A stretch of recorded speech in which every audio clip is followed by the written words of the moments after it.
Hello दोस्तों, मैं आप लोगों का दोस्त रोहित कुमार और हमारे यूट्यूब चैनल आर के स्मार्ट क्लासेस में आप लोगों का फिर से स्वागत है। आज हम बताने वाले हैं बहुत ही इम्पोर्टेंट क्वेश्चन जो कि 2022 में होने वाले एग्ज़ाम के लिए बहुत ही इम्पोर्टेंट है, यानी कि वीवीआई है। यह 2 नंबर में निश्चित तौर पे ही पूछेगा। तो वो क्या है आप लोगों को, चलिए क्लास की ओर चलते हैं। क्लास की ओर चलने से पहले आप लोगों से एक छोटी सी रिक्वेस्ट है कि यदि आप लोग हमारे चैनल पर नए हैं तो आप लोग मेरे चैनल को ज़रूर सब्सक्राइब कीजिएगा। आप लोगों को इसी तरह के वीडियो आगे भी मिलता रहेगा जो कि आप लोगों के बोर्ड एग्ज़ाम के लिए बहुत इम्पोर्टेंट होगा। तो चलिए वीडियो को स्टार्ट करते हैं। तो आखिर वीडियो में क्या है आप लोगों को दिखाते हैं। तो वीडियो में पहले हम आप लोगों को बता दिए हैं कि प्रकाश के परावर्तन, वो प्रकाश के परावर्तन के नियम का आज हम जो बताने वाले हैं बहुत ही अच्छा से एकदम बताएंगे। तो चलिए बताते हैं। तो प्रकाश के परावर्तन का जो नियम होता है वह 2 नियम होता है। प्रकाश के परावर्तन के 2 नियम होते हैं। तो प्रकाश के परावर्तन के 2 नियम जो होते हैं वो कौन कौन से होते हैं। तो आप लोग को बोर्ड एग्जाम में पूछेगा इसे क्वेश्चन 2 नंबर में कि प्रकाश के परावर्तन के नियम को लिखे। तो आप लोग इस क्लास को देख लीजिएगा, फर्स्ट बार देख लीजिएगा ना तो उस एग्ज़ाम में आप लोग बिल्कुल आसानी से लिख दीजिएगा। तो चलिए हम बताते हैं। तो प्रकाश के परावर्तन के 2 नियम होता है। कौन कौन होता है। तो फर्स्ट नंबर में है जो आपतित किरण, परावर्तित किरण तथा आपतन बिंदु पर डाला गया अभिलंब तीनों एक ही तल में होगा। तो आखिर आपतित किरण, परावर्तित किरण तथा अभिलंब, यानी कि आपतित किरण, परावर्तित किरण तथा अभिलंब क्या है, ये सब क्या है तो इसको जानते हैं। तो सबसे पहले एक ठो ये समतल दर्पण बना लेंगे और इस पर यह जो है वह नॉर्मल है, यानी कि अभिलंब है, इसे एन से सूचित किया जाता है। और आपतित किरण आएगी और जैसे ही आएगी जिस एंगल के साथ आएगी उसी एंगल के साथ यह परावर्तित हो जाएगी। तो यह जो आ रहा है वो आपतित किरण है और यह जा रहा है वह परावर्तित किरण है। तो आ रहा है इसे इंसिडेंट रे कहते हैं, इसे इंसिडेंट रे कहते हैं और इसे रिफ्लेक्टेड रे कहते हैं।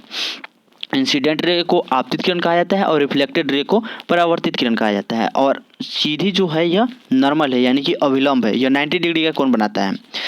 तो कह रहा है कि आपतित किरण, यानी कि यह आपतित किरण, परावर्तित किरण यानी कि यह, और आपतन बिंदु पर डाला गया, आपतन बिंदु यह हो गया, आपतन बिंदु पर डाला गया अभिलंब यानी कि यह अभिलंब तीनों एक ही तल में है। तो आप लोग यहाँ पर देख रहे हैं कि आपतित किरण, परावर्तित किरण तथा आपतन बिंदु पर डाला गया अभिलंब तीनों एक ही तल पे है।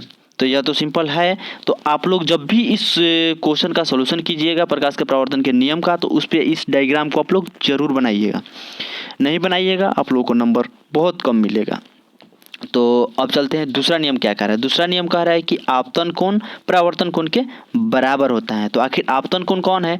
तो आपतित किरण, यानी कि आपतित किरण और आप अभिलंब के बीच जो कोण बन रहा है उसे आपतन कोण कहते हैं, यानी कि इंसिडेंट एंगल। और परावर्तन कोण किसे कहते हैं। तो परावर्तित किरण और अभिलंब के बीच जो कोण बन रहा है उसे परावर्तन कोण कहते हैं, यानी कि रिफ्लेक्टेड एंगल। इसे आर से हम लोग सूचित करते हैं। तो यह जो है वो दूसरा नियम है, आपतन कोण परावर्तन कोण के बराबर होता है। तो यह जो एंगल होगा इस एंगल के बराबर होगा। तो यह हो गया आप लोग का सेकेंड नियम। तो आप लोग जब भी इसका सॉल्यूशन कीजिएगा तो इस डायग्राम को बना दीजिए एकदम अच्छा से। यहाँ पे आपतित किरण लिख दीजिएगा, आपतित किरण लिख दीजिएगा, और यहाँ पे परावर्तित किरण लिख दीजिएगा, और यहाँ पे अभिलंब लिख दीजिएगा, और यहाँ पे एंगल देके आई लिख दीजिएगा, यहाँ पे आर लिख दीजिएगा। इस तरह आप लोग जरूर लिखिएगा तो आप लोग को दोनों में 2 नंबर ही मिलेगा। और फिर से हम आप लोग को ये बता दे रहे हैं कि प्रकाश के परावर्तन के 2 नियम होते हैं। फर्स्ट नियम जो है वो आपतित किरण, परावर्तित किरण तथा आपतन बिंदु पर डाला गया विलंब तीनों एक ही तल में होगा। और दूसरा जो नियम है वह है कि आपतन कोण परावर्तन कोण के बराबर होगा, यानी कि angle I equal to angle R होगा। तो आई होप दोस्तों आज का क्लास आप लोगों को बहुत अच्छे से समझ में आ गया होगा और आज का क्लास बहुत ही इम्पोर्टेंट था।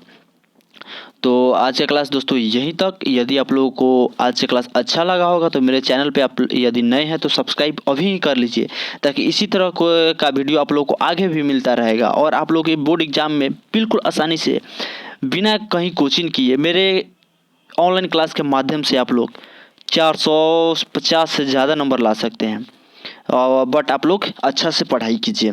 तब तक के लिए दोस्तों बाय बाय, जय हिंद, जय भारत।